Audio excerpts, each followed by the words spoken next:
Hola, ¿qué tal?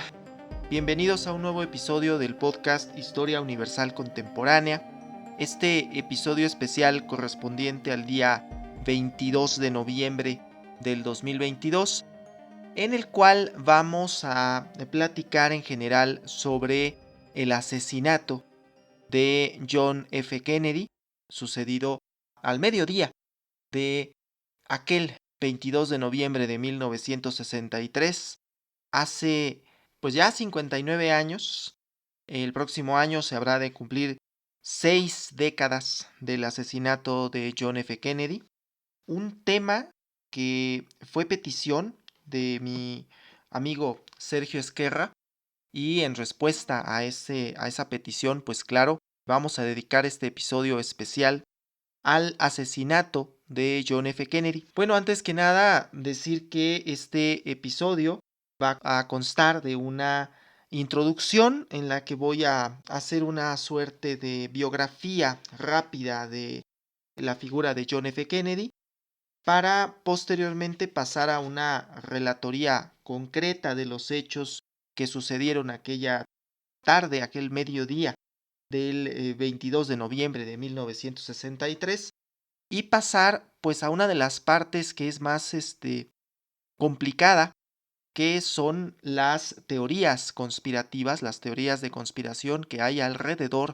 del asesinato de John F. Kennedy. Y es que difícilmente habrá un magnicidio que se pueda prestar a más teorías de conspiración que el de John F. Kennedy.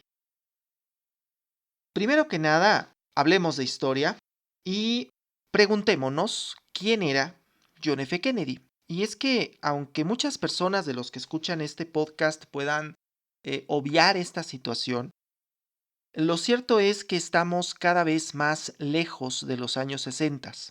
En la medida que pasa el tiempo, más lejos estamos, más generaciones hay que han nacido, que hemos nacido ya con la leyenda de John F. Kennedy, y además nos podemos preguntar quién era en realidad John F. Kennedy.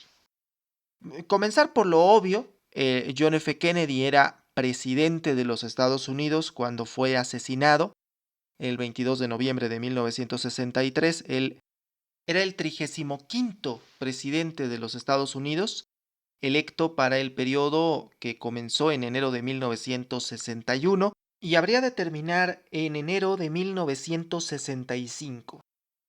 Pero definitivamente no llegó hasta esa fecha porque fue asesinado en noviembre de 1963. Aparte de lo obvio, decir que John F. Kennedy era el primer católico en ejercer el cargo de presidente de Estados Unidos, y de hecho que durante mucho tiempo fue el único católico en haber ocupado la oficina oval hasta la reciente elección de Joe Biden como presidente de los Estados Unidos. Por otra parte, bueno, John F. Kennedy estaba casado con Jacqueline Bouvier, que por el matrimonio había pasado a ser Jacqueline Kennedy, toda una figura pública era Jacqueline Kennedy, conocida como Jackie Kennedy también, y que tras la muerte de John, ella contraería nuevas nupcias con Aristóteles Onassis y pasaría a tener el nombre de Jacqueline Kennedy Onassis, nombre con el que finalmente falleció. Aparte de eso, John F. Kennedy había nacido el 29 de mayo de 1917 en Brookline, Massachusetts. Había sido senador por ese estado y había obtenido la nominación del Partido Demócrata a la presidencia de los Estados Unidos para la elección del año 1960. Recordar que en los Estados Unidos se vota en noviembre y el cargo se comienza a ejercer en enero siguiente. Entonces, pues Kennedy se presenta a las elecciones de 1960 y, contrario a lo que podría pensarse, no fue una abrumadora mayoría de votos la que llevó a John F. Kennedy, a Jack Kennedy, como también se le conocía, a la presidencia de los Estados Unidos. No fue así. Curiosamente, uno a veces llega a tener esta idea por la popularidad de Kennedy, la popularidad actual de JFK, pues tenemos la idea de que probablemente haya sido uno de los presidentes más votados, pero lo cierto es que de hecho fue una de las elecciones más reñidas en la historia de los Estados Unidos, en donde Kennedy obtiene 34.220.984 votos contra 34.108.157 votos de su rival republicano, que era nada más ni nada menos que Richard Milhouse Nixon, quien en el año de 1972 se convertiría en el primero y hasta la fecha único presidente de los Estados Unidos que ha dimitido al cargo de presidente de Estados Unidos. Obviamente por el escándalo Watergate. Y bueno, esto nos deja claro que en aquella elección no era precisamente que Kennedy no tuviera una base de votantes. De hecho, gana con una mayoría, sí, pero no con la abrumadora mayoría que uno podría pensar, pues la diferencia entre Kennedy y Nixon fue de apenas 112.000 votos. Y en el colegio electoral, porque en Estados Unidos se elige a través de colegio electoral, Kennedy obtuvo 303 votos contra 219 de Nixon.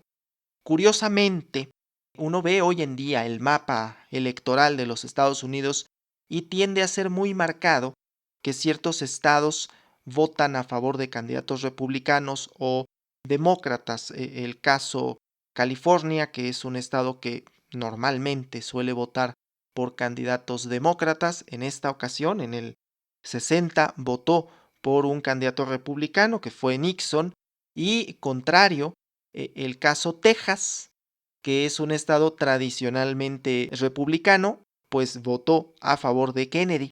Los estados que definieron la elección finalmente a favor de JFK fue precisamente Texas y Nueva York. Pues bien, el gobierno de John F. Kennedy es cualquier cosa menos ordinario.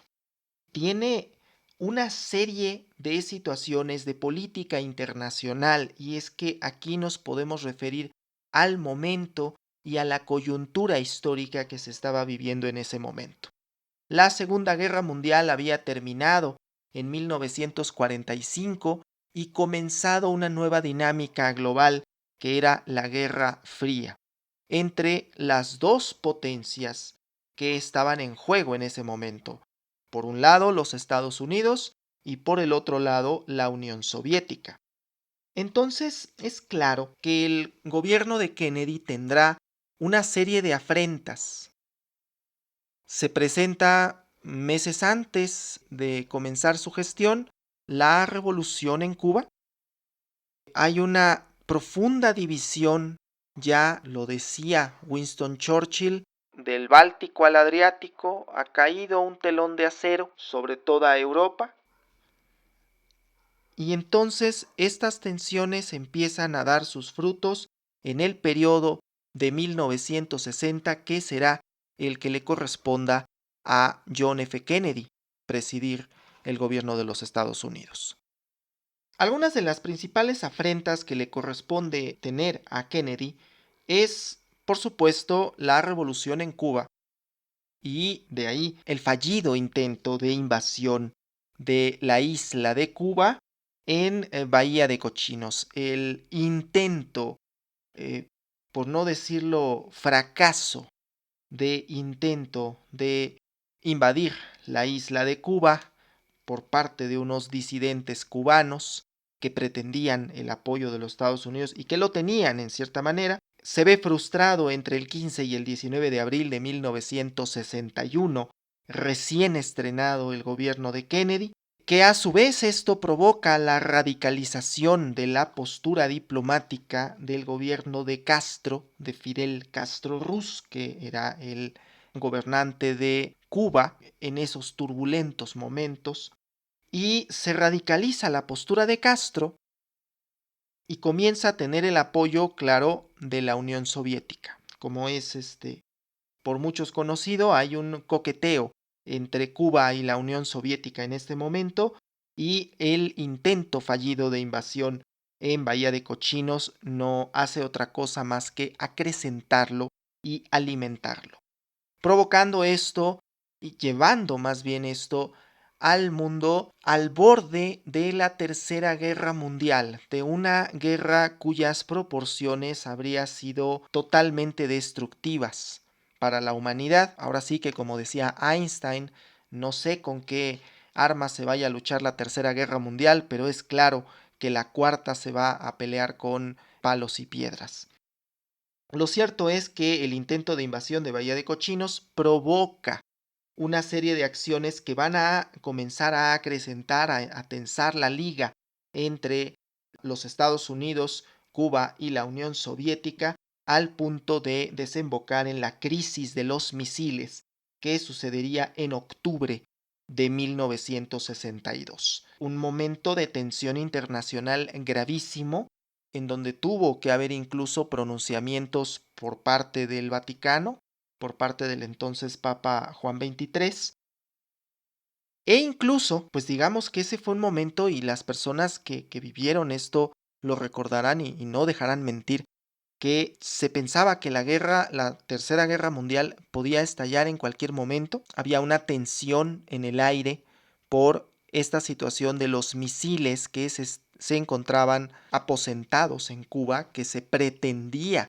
establecer una base militar nuclear en Cuba por parte de la Unión Soviética, y este bloqueo naval que se había generado sobre la isla por parte del gobierno de los Estados Unidos, que pues digamos hacían que lo impensable pudiese llegar a pasar en cuestión de minutos. Y es que además las armas nucleares de ese momento ya no son como la bomba de Hiroshima, son 1000 veces peor que la bomba lanzada en Hiroshima. Pues bien, esta crisis de los misiles que se soluciona y a la que podremos dedicar posteriormente un episodio completo, esta crisis de los misiles se soluciona de una manera diplomática, hay una salida diplomática a ese problema, pero para lo que no hay, al menos en este punto, es en este intrincado escenario contra el comunismo, o entre comunismo y capitalismo, que generan que esa guerra que ya se estaba librando en Vietnam, esas problemáticas que se estaban librando en Vietnam, vayan creciendo también durante el gobierno de Kennedy. No hay que olvidar que la guerra de Vietnam es uno de los grandes fracasos de los Estados Unidos como ejército, y que además a la fecha es la que ellos reconocen como la única guerra que han perdido. Yo particularmente considero que a partir de la Segunda Guerra Mundial todas las guerras las han perdido, pero bueno, esa sería materia más de un café que de un análisis histórico. Lo que sí podemos decir es que la guerra de Vietnam estaba en su punto álgido en la gestión de John F. Kennedy entre 1960 y 1963. Por otro lado, y uno de los casos, una de las cosas más sonadas también de Kennedy, pues está la carrera espacial, este inicio de la necesidad por parte de los Estados Unidos de ir a la Luna, este discurso que él da en septiembre del 62, en el que básicamente incita a los ciudadanos norteamericanos, que enciende a la sociedad norteamericana a favor de ir al espacio, de ir a la Luna, porque vamos, el objetivo primigenio de ir al espacio ya se los habían ganado los soviéticos, pero quedaba ahí la Luna, quedaba ahí la posibilidad de decir vamos a ganar esta carrera que estamos perdiendo, porque en cierta manera ese era el trasfondo. Esta carrera no la estamos ganando, los soviéticos llevan un avance muy grande, y la manera de hacerlo pues es ir a la Luna. En gran medida, no es la firma de Kennedy la que se encuentra en la placa que está en la Luna, esa placa que se puso junto a la bandera norteamericana, no es su firma, pero debería, porque realmente fue él quien impulsa en este momento y dice vamos a darle la cartera abierta a la NASA para que pueda desarrollar e ir a la Luna. es otro tópico del que platicaremos también en esta temporada, la carrera espacial, un poco más adelante. Y bueno, aparte de eso, en el periodo de John F. Kennedy se da la construcción del muro de Berlín en agosto del 61. Un par de meses antes, el propio Kennedy había acudido a Berlín. Es el momento culmen de la Guerra Fría, definitivamente es el momento en el cual la Guerra Fría está mostrando sus síntomas más claros y no hay mayor muestra que la construcción del muro en Berlín en agosto del 61. También en el periodo de Kennedy se da la lucha por los derechos civiles, se amplía mucho esta lucha de trasfondo que había estado un poco tras bastidores por los derechos civiles, pero que siempre estuvo ahí, desde tiempos de Lincoln ya estaba ahí esta situación, pero es este momento histórico en el cual las personas de color comienzan a levantar la voz de una manera mucho más clara, contundente y a veces incluso de formas poco convencionales. Porque claro, ¿qué lucha por derechos civiles se ha logrado de manera pacífica? Esta, aunque es bastante pacífica, hay que decirlo, fue clara, fue contundente.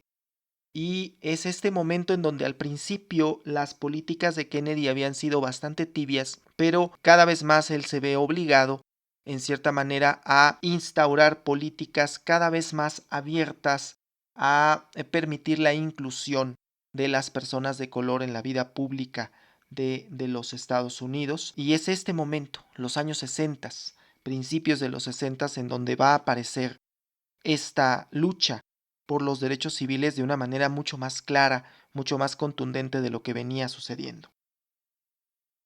Pues bien, dicho esto, hemos de decir que aquel 22 de noviembre de 1963, John F. Kennedy estaba buscando ya la reelección para la presidencia de los Estados Unidos. Iba a iniciar su campaña para reelegirse como presidente de los Estados Unidos. Estaba en los primeros pasos para buscar la nominación del Partido Demócrata. Y bueno, el avión presidencial, el Air Force One, aterriza en Dallas, Texas, a las 11:39 de la mañana, hora del centro, la hora del centro de los Estados Unidos, que es la misma hora del centro de México. A las 11:54, la comitiva de Kennedy, el propio Kennedy, obviamente, salen del aeropuerto para un recorrido en las calles de Dallas. A las 12:29, el Lincoln en el que viajaban, un Lincoln descapotado y con una modificación de la que vamos a platicar en un momento, llega a la Plaza Dilley, que es donde se encontraba ese depósito, ese almacén de libros de texto de Texas. A las 12:30 suceden los 3 disparos. Algo que se ha dicho en muchas ocasiones y de lo que hay evidencia hasta este momento es que hubo 3 disparos. El primero de ellos, el disparo que no es certero y que da contra un semáforo, se desvía contra un semáforo y va a lesionar levemente a un transeúnte.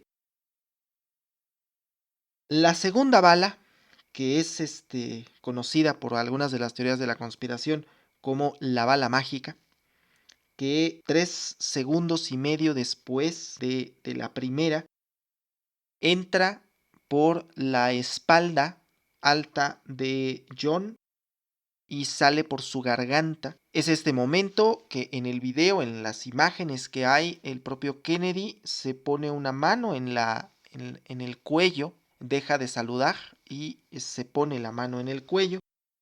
Y esta es la bala que habría traspasado también el asiento que tenía enfrente el presidente Kennedy y afectado al gobernador de Texas, dándole en un pulmón. Esta es la llamada bala mágica. Platicaremos en un momento de por qué se le conoce así. Posteriormente, el tercero y fatal disparo que le daría en la cabeza de lleno. Esto es evidente en el video. Las personas que no lo hayan visto en su vida lo encuentran fácilmente en plataformas como YouTube. El video en el cual se ve tal cual el tercer disparo, que es fatal. Este es el disparo fatal que da en la cabeza, de lleno en la cabeza de Kennedy. Kennedy, en esos 4,5 segundos que hubo entre el segundo y tercer disparo, se comienza a recostar en el regazo de su esposa, de Jacqueline, que en aquella ocasión llevaba un traje Chanel rosa muy prototípico. Y es en ese punto, en donde está en su regazo prácticamente, cuando le da el tercer disparo. Prácticamente le explota en las manos. La cabeza de Kennedy le explota en las manos a su esposa. Y ella, espantada, pues intenta salir del vehículo. Intenta salir del vehículo, obviamente, ante el shock de lo que eso estaba sucediendo. A las 12:31, esto es apenas un minuto después de los disparos, los 3 disparos sucedieron a las 12:30, con diferencia de menos de 5 segundos entre uno y otro. Esto ha de quedar claro que fue algo rápido, cuestión de menos de un minuto entre el primero y el tercer disparo. A las 12:31, Lee Harvey Oswald, el, debemos decirlo así, presunto asesino de Kennedy, es visto en el almacén de libros de texto de Texas, en este edificio. A las 12:33, apenas 2 minutos después, Lee Harvey Oswald sale por su propio pie del edificio. Nadie se lo impide, no hay vamos, él trabajaba ahí, era obvio, era natural que se encontrara ahí. La limusina presidencial llega a las 12:38 al Parkland Hospital, donde se intenta, pues, lo imposible, definitivamente lo imposible. Aunque la hora oficial de la muerte de Kennedy es a las 13 horas, pues queda claro que llegó prácticamente muerto al hospital, porque llegó ya sin signos vitales y con la mitad del cerebro fuera de su cabeza. Entonces, pues definitivamente no llegó con vida al hospital. Pero los médicos intentan lo imposible, intentan reanimarlo por poco más de 40 minutos, pero definitivamente eso no sería posible. Y establecen a las 13 horas la hora oficial de la muerte de John Fitzgerald Kennedy, 35º presidente de los Estados Unidos. A la 1:15, un oficial de policía detiene a Oswald y es asesinado presuntamente por el oficial Dippet es asesinado por el propio Oswald, presuntamente, al momento de ser detenido. A la 1:22, la policía encuentra el rifle, un rifle M91 Carcano con mira telescópica, en el almacén de libros de texto de Dallas, que es el rifle que sin lugar a dudas fue del cual salieron los disparos de los que he hecho recuento. A la 1:38 se hace el anuncio oficial de la muerte de John F. Kennedy. Es en ese momento que pues se declara muerto a Kennedy, digamos, ya en los medios de comunicación. Si nos damos cuenta, han pasado poco más de una hora desde los disparos que sucedieron a las 12:30, pues a la 1:38 ya es el anuncio oficial de la muerte del presidente Kennedy. A la 1:50, Oswald es finalmente detenido en un cine cercano. Y a las 2:20, el cadáver de John F. Kennedy aborda el avión presidencial, el Air Force One, que no dejó de llamarse así por la circunstancia que Kennedy hubiese fallecido, porque a bordo también se encontraba el ya presidente Lyndon B. Johnson, quien juramentó el cargo a bordo del avión presidencial a la fecha el único presidente de los Estados Unidos que ha juramentado el cargo a bordo del avión presidencial del Air Force One. Hasta aquí los hechos de lo que sucedió aquel 22 de noviembre. Podemos añadir únicamente, claro, que el funeral de Kennedy se realizó 2 días más tarde y que, claro, fue un evento que conmocionó a la opinión pública, al punto que muchas de las cadenas televisivas en Estados Unidos suspendieron toda su programación y dedicaron 4 días enteros a hablar sobre la muerte de Kennedy, algo que, vamos, ahora que acaeció la muerte de la reina Isabel, pues los medios de comunicación lo hicieron durante 24 horas, digamos, las siguientes 24 horas a la muerte de la reina Isabel, o al anuncio oficial de la muerte de la reina Isabel. Sin embargo, en el caso de Kennedy fueron 4 días.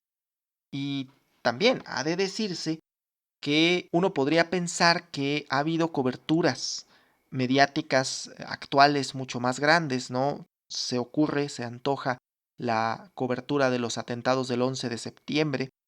Y si bien es cierto, sí, hubo varias cadenas que cubrieron durante días el asunto de los atentados del 11 de septiembre, es claro que la cobertura que hubo sobre el asesinato de Kennedy no tenía precedentes en el año de 1963. También no sobra decir, para decir lo que va a suceder a continuación, que 2 días más tarde, el 24 de noviembre, domingo 24 de noviembre de 1963, el presunto asesino de John F. Kennedy, que era Lee Harvey Oswald, es asesinado también mientras lo trasladaban a la cárcel del condado, lo cual da lugar precisamente a muchas de las teorías conspirativas que hay respecto al asesinato de Kennedy y a las que me voy a referir en este momento. Bueno, antes de hablar de teorías conspirativas, quisiera yo hacer 2 consideraciones que siguen cualquier tipo de investigación que uno pueda hacer al respecto. Y una es del mismísimo Carl Sagan, que decía: afirmaciones extraordinarias requieren de pruebas extraordinarias. Y es que entre más descabellada, entre más loca sea la teoría que podamos nosotros enarbolar, mayor es la cantidad de pruebas que tendríamos que tener respecto de esa teoría. Esto no significa que tengamos que dejar de lado todas las posibles conspiraciones que hay al respecto, porque, claro, el asesinato de Kennedy es algo que deja siempre lugar a interpretaciones. No creo que haya una sola persona que siga a pie juntillas las explicaciones que dio la Comisión Warren. Sin embargo, claro, reitero, afirmaciones extraordinarias requieren de pruebas extraordinarias. Y también el conocido principio de parsimonia o navaja de Occam, que dice que en igualdad de condiciones, la explicación más simple es la que tiende a ser la correcta. Y es que en ocasiones tenemos 2 o 3 teorías, pero a veces no consideramos el factor de que entre más simple sea la teoría, mayores probabilidades tiene de ser la certera. Pues bueno, ¿qué teorías de conspiración puede haber? Como ya lo anticipé, es que hay una serie de teorías conspirativas al respecto que se pueden enarbolar sobre el asesinato de Jack Kennedy. En primer lugar, pues la obvia. ¿Habría un segundo tirador? ¿Sería posible que existiera una segunda persona que disparara contra Jack Kennedy aquel mediodía? Y es que, bueno, el objetivo de Kennedy, el objetivo del asesinato de Kennedy, pues se encontraba en movimiento. Se requiere de un tirador experto. Y esto pues nos lleva a analizar quién era Lee Harvey Oswald. Y es que las contradicciones en la biografía de Lee Harvey Oswald son tantas y son de tal magnitud que lo único que podemos decir de inicio era un ex marín que había desertado de los Estados Unidos, se había ido a la Unión Soviética, a Ucrania concretamente, se había casado allá y después había regresado a los Estados Unidos. Incluso un mes antes, mes y medio antes del asesinato de Kennedy, él había estado en la Ciudad de México. Pero esto nos deja lugar a preguntarnos qué tanta experiencia de tiro habría tenido Lee Harvey Oswald, y el resultado es que, pues sí, era un tirador experto, con cierta reputación que se ha dicho por ahí de mala puntería, lo que apunta a otra teoría loca que ha surgido en ocasiones de que quizá el objetivo no era Kennedy, el objetivo era otra persona, pero aplicando la navaja de Occam es que si el objetivo no era Kennedy, pues le dio dos veces. Básicamente le dio dos veces al que no era el objetivo. Tendría que haber sido un tirador muy malo o uno muy bueno, y es más probable que fuera lo segundo. Por supuesto, esto no descarta otro tirador, ¿no? Podría haber otro tirador, y para que hubiera otro tirador, pues sería necesario una de dos, o que las balas pudieran tener la misma trayectoria, o bien que tuviesen trayectorias distintas, y eso generaría que a la hora de las pruebas periciales que se hacen, la necropsia que se tiene que hacer del cadáver, pues se hubiese visto una trayectoria distinta de uno de los dos tiros. Esto obviando la situación de que tendría que haber sido, para que esto hubiese sido de esta forma, tendría que haber sucedido con dos rifles del mismo tipo para que las balas fuesen iguales, porque las balas que se extrajeron del vehículo, porque en sí del cadáver de Kennedy se extrajo únicamente una, pero la otra se extrae del vehículo y son del mismo tipo. Para que fueran del mismo tipo tendrían que provenir del mismo modelo de arma. Entonces, obviamente que esto implicaría, si hubo dos tiradores que se conocían, pues probablemente sí tenían el mismo modelo de arma. Pero si se trataba de dos tiradores que no se conocían entre sí, pues digamos que esto se antoja demasiado improbable. Aunado al hecho de que, reitero, la trayectoria tendría que ser idéntica por la trayectoria que se ha definido por parte de las comisiones que han investigado esto, la trayectoria de las dos balas, que son certeras, las dos que dan en el blanco, provienen del edificio del cual se encontraba Lee Harvey Oswald, el almacén de libros de Dallas. Cierto es también que esto no significa que no pudiera existir un segundo tirador. Lo cierto también es que la diferencia entre los tiros es de tan poco tiempo, apenas unos segundos, que tendría forzosamente que tratarse de una acción concertada entre los dos hipotéticos tiradores, entre el segundo tirador y Lee Harvey Oswald. La otra teoría, o más bien la otra evidencia que se ha manejado de conspiración, es la trayectoria precisamente de la llamada bala mágica. Esta bala que habría entrado por la parte de la nuca de John F. Kennedy. Aquí cabe hacer la precisión que si uno investiga, si uno se pone a buscar, incluso en artículos como Wikipedia o estas cosas, encuentra descrita la trayectoria y dice de la espalda de Kennedy a la garganta, pero vamos, la espalda es bastante extensa. Y uno dice, bueno, ¿que acaso entró por abajo o cómo estuvo el asunto? Y lo cierto es que no, lo cierto es que la bala entra por la parte de la nuca de John F. Kennedy para salir por su cuello. Esa trayectoria pues es evidente, ¿no? Pero lo que sigue después, decir que esta misma bala es la que habría perforado el asiento que se encontraba delante y el pulmón del gobernador de Texas y salir también. Claro, la, el arma con la que se disparó esto y las balas en sí tienen esa capacidad de traspasar el tejido. Esto debe quedarnos claro, sí tienen la capacidad de traspasar el tejido. La cosa es que aquí no habría traspasado una vez o dos, sino que habría traspasado el tejido del cuello de John F. Kennedy, el asiento del coche y el cuerpo del gobernador de Texas. Por esta razón se le conoce como la bala mágica, ¿no?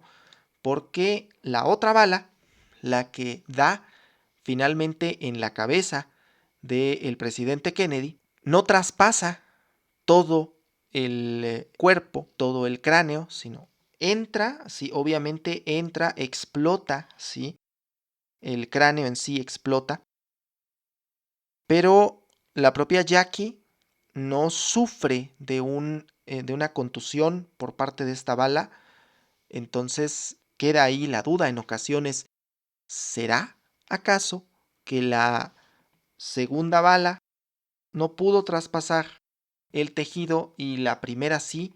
Y la pregunta de ¿por qué? La respuesta a esto es un tanto cuanto interesante porque claro, al momento de atravesar el tejido, como ya nos lo explicaron las leyes de Newton, el objeto va a detenerse cuando haya algo que le impida continuar, ¿sí? Y va a reducir su velocidad.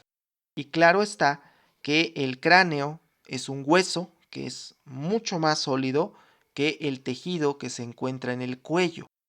Entonces, es posible que hubiese traspasado la primera bala, hubiese traspasado estos tejidos por parte de Kennedy, vamos, el cuello de Kennedy, el asiento del Lincoln y el cuerpo de el gobernador de Texas, y que la segunda, por encontrarse con un objeto mucho más sólido, que es el cráneo, que es un hueso finalmente, por eso mismo no haya podido traspasar y entrar por un lado y salir por el otro.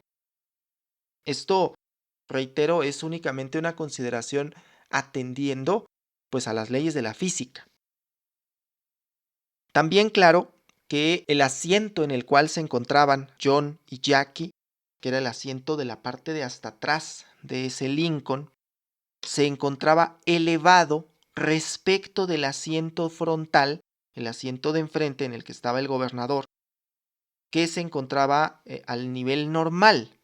Entonces, por esta razón se sostiene la teoría de que fue esa misma bala la que entró por el cuello de Kennedy, por la parte de la nuca de Kennedy, la misma que habría en su momento herido al gobernador de Texas, que bueno, el gobernador de Texas sobrevivió después de múltiples cirugías, porque claro, la herida que le fue propinada, aunque sí de gravedad, no era de las que instantáneamente terminan con la vida, como sucede con el balazo en la cabeza que recibió John F. Kennedy en ese tercer y fatídico disparo. Bien, dicho esto, podemos hablar de otras teorías conspirativas. El tema del segundo tirador siempre habrá de quedar en duda si hubo un segundo tirador. Claro, la coordinación tendría que haber sido excelsa entre ambos, pero eso no significa que no haya existido. A la fecha no ha habido una evidencia contundente que nos demuestre la existencia de un segundo tirador, pero la posibilidad existe.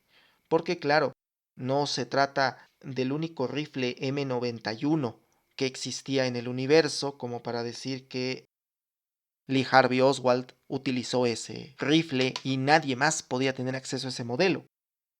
Pero tendría que haber estado concertado entre ambos, coordinado completamente el momento en el cual se hubiese hecho este segundo disparo o tercer disparo. Y reitero que las trayectorias tendrían que ser similares, por lo menos similares. Pero hay otras teorías que van cada vez más a lo conspirativo, porque vamos, precisamente de eso se trata una teoría de conspiración, y es decir que la CIA tenía interés en asesinar al presidente de Estados Unidos. Por otro lado, la mafia, particularmente la mafia cubana, ante el fracaso por la fallida invasión en Bahía de Cochinos. Por otro lado, los comunistas. Y el tema es que el pasado de Lee Harvey Oswald era cada vez más intrincado, entre más vamos hacia atrás es más intrincado y más complejo establecer si tenía o no un vínculo o un motivo secreto. Porque, ¿cuál sería el móvil de Lee Harvey Oswald para perpetrar este asesinato? Vamos, ¿tenía vínculos con la CIA? Sí los tenía. ¿Podía haber tenido vínculos con la mafia? Sí podría haberlos tenido, aunque no están del todo claros. Pero que sí tenía con sectores anticastristas. Pero también había tenido vínculos con la Unión Soviética, con los comunistas. Entonces, digamos que las contradicciones están de tal manera que no se podría determinar a cuál de estos tres intereses respondió el propio Lee Harvey Oswald, si es que respondió a alguno de ellos. Aquí decir que la comisión Warren, que fue la que investigó el asesinato de John F. Kennedy, pues llegó a la conclusión, después de mucho indagar y después de un informe que, si no me equivoco, tiene más de 1000 páginas, llegó a la conclusión de que Lee Harvey Oswald había actuado solo en el asesinato de John F. Kennedy. Esto es, que él había tenido la única responsabilidad. Él era el autor intelectual y también el autor material del magnicidio más visto, más sonado, más especulado del siglo XX. Decir que Lee Harvey Oswald nunca confesó nada. Él básicamente negó haber disparado contra el presidente y nunca fue posible realizar un juicio. Nunca fue posible tomarle una declaración completa. Revisar sus contradicciones es tarea muy complicada porque, vamos, el propio Lee Harvey Oswald no nos dijo nada. Única y exclusivamente tenemos una primera declaración en la que él dice: yo no fui. Como Bart Simpson, yo no fui. Y, claro, después es asesinado. Mientras están sucediendo los funerales de Jack Kennedy, pues él es asesinado y el secreto se va a su tumba. Puede uno especular e ir un poco más allá y decir, bueno, el asesino de Lee Harvey Oswald no sabría algo. Sí, era un mafioso, claro, pero el vínculo con la mafia entre Lee Harvey Oswald y la mafia está ahí, solo está ahí. El asesino de Lee Harvey Oswald siempre declaró que él había buscado limpiar el nombre de Dallas por haber asesinado al presidente, como algo que se antoja un tanto cuanto inverosímil, ideológico. Pero es difícil establecer que ahí haya una conexión más allá de lo aparente, porque reitero, afirmaciones extraordinarias requieren de pruebas extraordinarias. Y entre más extraordinaria sea nuestra teoría, en este caso que la mafia tuvo algo que ver, pues habría que demostrar que hubo algún tipo de orden, aunque no sea directa, de asesinar al presidente, que había intereses, tal vez. El tema es que toda la evidencia que puede haber de esto es meramente circunstancial. No es una evidencia concluyente de que haya sucedido una conspiración por parte de la mafia. Es un poco más claro el asunto con la CIA, donde sí había realmente una cierta animadversión por parte de Kennedy respecto de la CIA y que se rumora que había ordenado desaparecerla, lo cual no es tan descabellado tomando en cuenta los resultados que había tenido la CIA en los intentos de asesinar a Fidel Castro y además la manera en cómo se había procedido, que había desembocado pues prácticamente en una guerra fría. Pero esto no significa de ninguna manera que haya pruebas concluyentes de que la CIA ordenó a Lee Harvey Oswald que disparara contra el presidente o bien que aposentara a un segundo tirador que, reitero, tendría que haber estado en concierto con Lee Harvey Oswald, quien, por supuesto, todo esto se lo llevó a la tumba. El tema de la Unión Soviética es también un tanto cuanto complicado porque por más que uno quiera forzar la investigación, si Lee Harvey Oswald regresó a los Estados Unidos, enviado por la Unión Soviética para asesinar al presidente, con la posibilidad, claro, porque él tenía su pasaporte norteamericano y no se le podía negar la entrada a los Estados Unidos. Entonces, claro que es un elemento muy idóneo, ¿sí? Si se buscara asesinar al presidente de Estados Unidos, pues qué mejor que fuese un ciudadano de su país para que no tuviera problemáticas a la hora de entrar al país, como sucedió con algunos de los que intervinieron en los atentados del 11 de septiembre. Pues bien, sí, todo esto es posible, pero la gran pregunta que queda es, ¿dónde hay evidencia de que esto hubiese sido una orden por parte de la KGB, por ejemplo, para matar a Kennedy? Y ese tipo de evidencia difícilmente la encontraríamos porque, pues para empezar, la Unión Soviética ya se disolvió, pero para seguir, porque ese tipo de órdenes no suelen dejar registro. Y más importante aún, ¿qué beneficios habría obtenido en el corto o en el mediano plazo la Unión Soviética ante el asesinato del presidente de los Estados Unidos?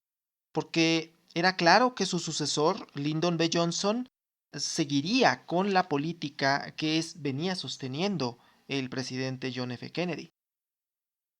Lo que es indiscutible es que este tema da para muchísimo. Para hablar muchísimo más, podemos especular todavía más respecto a esto. Pero me gustaría centrarme en otra parte relacionada al asesinato de Kennedy que no va con las teorías conspirativas. Y es que en este momento la muerte de Kennedy genera que se forme un mártir. Estados Unidos logra construir a su mártir con John F. Kennedy. No podemos tampoco afirmar, me parece que sería una teoría conspirativa demasiado alocada y que obviamente rompería con esta idea de que afirmaciones extraordinarias requieren pruebas extraordinarias. No me atrevo yo a pensar que haya sido concertado con la intención de construir un mártir, pero cierto es que sí se aprovechó de las circunstancias, se pudo aprovecharse de las circunstancias con la muerte de John F. Kennedy para construir un mártir. La figura de alguien con un profundo carisma, con una esposa bastante carismática también, y que al haber sido asesinado puede ser considerado un mártir. Y es que, al margen de las múltiples películas y recreaciones que se han hecho, la figura de Kennedy está presente en la cultura popular hoy en día. Tenemos este ejemplo, me viene a la mente este ejemplo de aquel capítulo de la serie de Malcolm, el de en medio, en el cual Hal encuentra un refugio antibombas debajo de su casa. Y como está atrapado en ese sitio, prende la luz y se da cuenta de que es un refugio antibombas de los años 60 que tiene un retrato de John F. Kennedy, el retrato oficial de John F. Kennedy ahí enmarcado. Y además, pues tiene ahí unas botellas de alcohol. Y pues Hal se toma un martini con John F. Kennedy, a pesar de que obviamente ya falleció, pero se toma un martini con John F. Kennedy y le platica una serie de cosas, ¿no? Hace una serie de comentarios que se me han quedado muy grabados cuando él dice: ¿sabes, Jack? No hemos tenido un presidente más genial que tú. Eh, este tipo de cosas son básicamente la construcción que ha surgido en el ideario colectivo sobre John F. Kennedy. Y por eso me refería yo al principio que uno podría pensar, alguien de mi generación, que yo, por ejemplo, pues no me tocó vivir el asesinato de Kennedy, me tocó nacer ya con la leyenda de John F. Kennedy, pues a mi generación le sorprende mucho ver que Kennedy no fuera de los presidentes más votados de la historia de Estados Unidos, porque uno podría pensar que sí, por todo el fervor que todavía hay hacia la figura de John F. Kennedy, que en mucho tiene que ver con su asesinato. Ahí quizá vale la pena preguntarse hasta qué punto es el asesinato de Jack lo que provoca que sea una figura tan conocida y qué habría pasado con su figura si él hubiese llegado a buen puerto de su presidencia. Vamos a suponer que se reeligiese incluso y entregara la presidencia 4 años más tarde, en 1969, pero quizá no sería la figura mediática que es hoy John F. Kennedy. Lo cierto también es que es innegable que una de las grandes virtudes que tenía Kennedy era su elocuencia al hablar. Cuando se habla de discursos, no podemos negar que John F. Kennedy es un gran orador y que sabía construir las palabras de tal manera que fuesen contundentes. Aquel discurso inaugural que dio el 20 de enero de 1961, aquel discurso en el que incitaba a la gente a unirse en esta carrera espacial, y precisamente una de las cosas que, retomando esta escena de Malcolm el de en medio, es que Hal en ese momento le dice: sí, fuimos a la luna y fue un terrible desperdicio de dinero, pero es una suerte de no echarle la culpa a Jack por esto, sino decirle: mira, sí fuimos, sí lo logramos, ¿no? Sí se cumplió ese sueño que nos habías dado en 1961. En fin, la figura de Kennedy innegablemente es una de las grandes figuras del siglo XX y mucho es en función del asesinato que tuvo lugar en Dallas el 22 de noviembre de hace casi 60 años. Pues bien, este episodio se hizo bastante extenso, está bastante extenso, porque no podemos sino concluir que la vida y obra de John F. Kennedy dan para muchísimo, para hablar muchísimo. Estoy seguro que hubo cosas que se quedaron en el tintero. Si hay alguna que es de tu interés, me lo puedes dejar aquí en los comentarios. También me puedes enviar algún mensaje a través de mis redes sociales, Facebook, Twitter, Instagram. Este episodio será el primero que se estrene ya en la plataforma Anchor. Ya estamos trabajando directamente con Anchor. Entonces ahí también me puedes enviar algún mensaje a través del cual pueda yo observar si hay algún tema de tu interés o si hay algo que no quedó claro, me lo puedes decir por ahí. El próximo episodio ya retomará la lógica que veníamos manejando sobre la era del imperio. Este episodio fue un episodio especial. Quiero hacer un especial saludo a quien lo pidió, por supuesto que es mi amigo Sergio Esquerra, pero también a mi compañero Ariel Alejo, que tuvo un podcast también relacionado a esto.